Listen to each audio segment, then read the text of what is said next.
Halo Sobat Mandala, kembali lagi bersama saya Anissa Nurfadila dalam program Mandala Talk. Kali ini kita kedatangan tamu yang luar biasa nih di sini. Kita sebelumnya belum pernah kolaborasi sebetulnya dengan salah satu komunitas. Di sini kita akan kolaborasi dengan komunitas Rumah Planet. Di sini kita udah ada Suster Kristiana Prasetyo. Halo Sus. Halo. Apa kabar nih Sus? Baik. Oke, mungkin di sini kita bisa langsung aja kali ya Sus ya, kita bincang-bincang tentang apa itu komunitas Rumah Planet, kira-kira visi misinya apa sih, terus sejarahnya mendirikan komunitas ini tuh apa sih Sus kira-kira? Jadi Rumah Planet itu didirikan tahun 2021 ketika saya baru pulang dari United States 2020.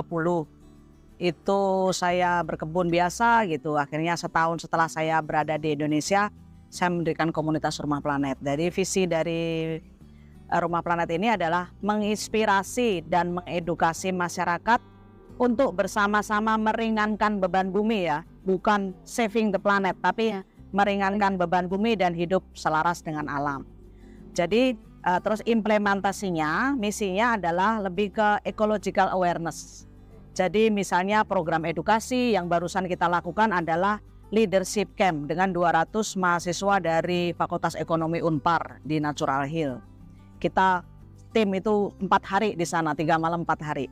Terus seperti retreat, workshop, seminar seperti itu. Terus sustainable community ya dengan Rumah Planet itu sendiri. Terus misi yang lain adalah earth friendly. Jadi kita punya biodynamic farming, organic farming. Terus kita mencoba untuk anggota itu untuk vegetarian, karena saya juga vegetarian sehingga diharapkan ya sedikit-sedikit belajar. Tapi dari kami Sister of the Earth itu memang dalam konstitusi kami memang vegetarian seperti itu.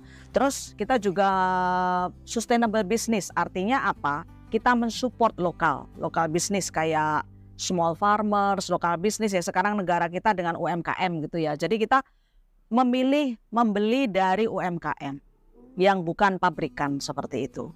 Nah terus kita juga membuka partnership, volunteer, anggota baru seperti itu. Nah seperti itu sih Rumah Planetnya. Dan kenapa namanya Rumah Planet itu karena berasal dari ini ada ensiklikal dari Pope Francis, tapi ini juga ada dari Muslim Al-Mizan ya. Dari 2015 Pope Francis ini mengeluarkan dokumen namanya Laudato Si, ensiklikal itu merawat rumah kita bersama.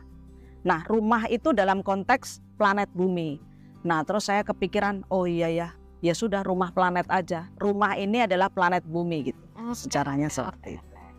Mungkin dari Rumah Planet ini Sus, apa sih sebetulnya program dan juga kegiatan gitu di komunitasnya?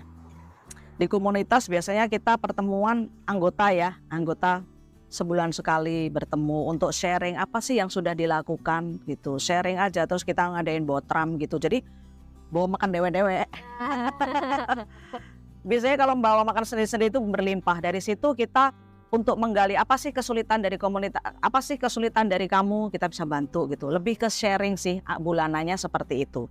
Tetapi seluruh kegiatan ini ya saya sendiri, ya seperti saya tadi katakan, program edukasi saya punya tim OCA termasuk tim saya kayak kemarin di Unpar gitu. Terus nanti ada lagi dari sekolah yang lain. Itu sih lebih ke edukasi seperti itu. Terus juga ini ya, edukasi itu macam-macam. Misalnya kayak ada ekoenzim tuh masuk. Ekoenzim masuk dalam integrated farming karena itu berawal dari keprihatinan saya ketika Bandung itu jadi lautan sampah. Ketika Sarimukti itu terbakar, sehingga saya merasa sebenarnya waktu itu hanya kebun biasa sih, saya kebun biasa. Tapi ketika TPA Sarimukti terbakar, apa sih yang saya lakukan itu benar-benar nangis, saya prihatin banget. Akhirnya ada teman datang bawa maggot. Nah akhirnya itulah lahirlah integrated farming itu lahir ketika Sarimukti terbakar. Sebenarnya awalnya hanya pertanian organik, biodynamic itu aja. Nah integrated farming yang saya ceritakan tadi itu lahir dari itu, sehingga ekoenzim bagian dari situ karena itu kan waste management ya.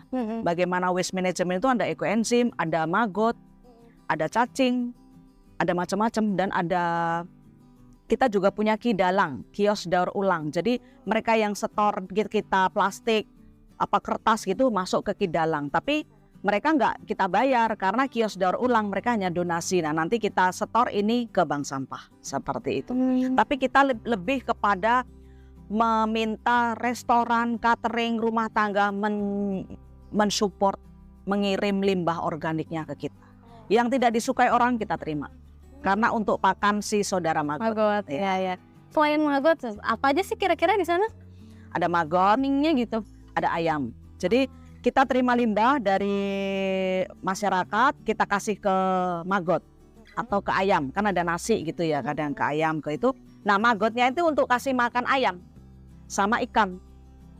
Nah terus yang bagus-bagus kita bikin ekoenzim. Yang nggak bisa dimakan ayam kita bisa bikin POC, pupuk organik cair. Oh jadi nggak ada yang terbuang? Nggak ada yang terbuang. Tapi yang nggak bisa sudah busuk, udah bau itu masuk dalam kompos sehingga nanti bisa jadi media tanam. Itu juga kita jual. Cacing kita punya, kita jual castingnya sekilo 15.000. Sekalian prolog. Terus jual kasgotnya, pupuknya dari maggot kita jual juga 15.000 juga. Jadi nggak ada yang dibuang. Sampah ya, misalnya sampah sudah busuk banget gitu ya, kita masukin di lubang itu jadi media tanam. Dan kita jual media tanam itu 20.000 per kilo. Udah duit lagi. Jadi orang tidak melihat itu adalah sesuatu yang berkah, hanya melihat itu sampah organik bau gini, tapi ternyata lihat manfaatnya banyak banget dan bisa membantu orang membuat penghasilan. Dan telur kita harganya lumayan karena nggak makan pabrikan, makanya ada limbah dan proteinnya dari maggot. Iya ya, langsung dari kita bikin sendiri. Iya. Bikin sendiri terus dikasih lah. Gitu. Nah ini Sus, tadi kan ngebahas tentang ekoenzim. Banyak juga nih orang-orang sebetulnya nggak tahu tentang ekoenzim nih Sus. Jadi kira-kira bisa dijelasin nggak sih, dan kira-kira di rumah bisa diterapkan nggak sih? Bisa. Ekoenzim tuh bahannya gampang ya, BO, bahan organik. Tapi memang yang premium, misalnya dari tukang rujak, itu kan ada kulit-kulitnya, kulit nanas, kulit jeruk, kulit apa itu bisa itu. Memang yang fresh, untuk busuk nggak bisa. Jadi kalau misalnya kita punya pepaya atau itu, kita simpan dulu di kulkas. Nanti kita simpan udah banyak gitu. Bahannya hanya bahan organik, terus molase itu adalah ampas dari kecap. Ampas kecap. Tapi bisa diganti dengan gula merah. Terus air, udah gampang. Hitungannya 1:3:10. 1 itu molasenya atau 1 bagian perbandingannya. 1 bagian dari gula merah atau molase, 3 bagian dari bahan organik, 10 air. Udah campur aja, sesimpel itu. Terus ditutup, gampang. Ini berapa lama? 3 bulan. Oh 3 bulan. Dan turunannya itu bisa bikin sabun. Nanti ya tak tunjukin ya, sabun ekoenzim. Itu kastil dari olive oil. Aduh bagus banget, nanti tak tunjukin. Oke. Ini menarik banget sih ya kalau misalnya lihat langsung. Iya. Produk dari ekoenzim itu sendiri. Iya. Nah mungkin kita lanjut nih Sus ke pertanyaan selanjutnya. Aku sebenarnya penasaran, di Rumah Planet ini ada nggak sih Sus kira-kira kisah menarik dari anggotanya itu sendiri gitu, yang membuat jadi inspirasi gitu untuk orang-orang? Ya dulu ya tahun 2022 ya, saya butuh petani waktu itu. Terus ada temen, suster ini loh butuh nggak ini, saya lagi cari petani, bener cari petani itu. Ini ibu ini, siapa dia? Ini kasihan, stres gitu, udah mau commit suicide gitu. Akhirnya datang ke saya, terus saya ajarin itu. Waktu itu saya masih kebun biasa, belum punya maggot karena waktu itu sarimukti belum terbakar. Sehingga nanti akhirnya sarimukti terbakar, punya maggot, saya ajarin dia bikin maggot, ngasih makan ayam, cacing yang integrated itu. Akhirnya jadilah. Sekarang dia sudah nggak sama saya. Tapi sekarang dia di luar sana, di hire sama kelurahan, sama komunitas untuk memberi penyuluhan bagaimana mengolah sampah organik menjadi berkah, yaitu dengan maggot. Saya salut banget dengan dia. Aduh, Dorina. Prosesnya berapa lama Sus kira-kira? Apanya? Sampai dia bisa akhirnya tersadarkan gitu dari kejadian di masa lalunya gitu. Dia datang itu kayak jalangkung ya, datang nggak ngerti, pergi juga nggak ngerti. Akhirnya saya punya akal, saya pinjemin sepeda. Jadi kalau ada sepeda berarti ada dia. Kalau nggak ada dia berarti sudah. Karena siang-siang tiba-tiba udah ngilang sendiri gitu. Namanya juga kayak gitu ya. Setiap hari ketemu saya hanya kasih 3 pertanyaan. Energy level, dominant feeling, sama what you learn. Itu aja pertanyaan 3 hari. Setiap hari itu ketemu saya 5 menit, 10 menit, tiap hari ketemu saya. Mungkin dia udah bosan dengan itu, tapi terus saya gitu. Akhirnya dia bisa pamit. Suster, saya mau pulang. Suster, saya datang. Itu sudah perubahan yang luar biasa. Karena dia hanya diam. Diajak ngomong diam, apa-apa diam. Itu yang membuat saya merasa, wow, ternyata alam ini loh bisa menyembuhkan. Bukan saya hanya sebagai mediator. Tapi si saudara maggot, saudara ayam, saudara tanaman yang menyembuhkan dia. Makanya alam itu, makanya teman-teman jangan merusak alam. Baca dokumen ini supaya paham bagaimana kita bisa merawat rumah kita bersama. Karena tanpa rumah untuk apa? Kita. Iya, betul banget. Mungkin ini kita terakhir nih, Suster. Aku pengen tahu ada nggak sih pesan gitu ya untuk ke masyarakat gitu tentang hidup inilah gitu. Apalagi dengan adanya komunitas Rumah Planet yang mengedepankan hidupnya tuh lebih bersyukur kepada alam. Misalnya apapun yang diraih dari alam itu ternyata bisa berpengaruh gitu bagi kita. Kira-kira ada pesan-pesan nggak sih untuk Sobat Mandala dan masyarakat luas di sini? First and most adalah olahlah limbahmu sendiri.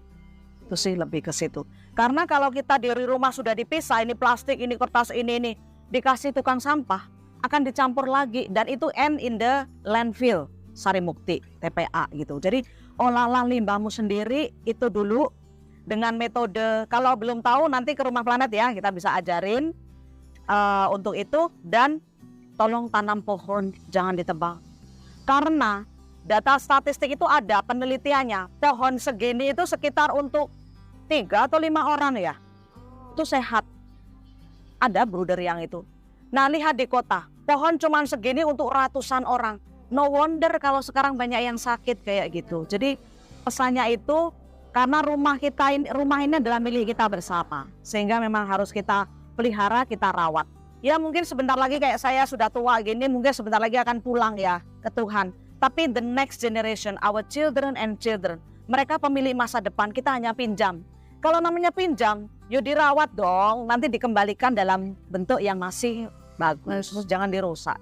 Terima kasih Sobat Mandala sudah menonton program Mandala Talk. Sampai jumpa di lain kesempatan. Dadah, terima kasih.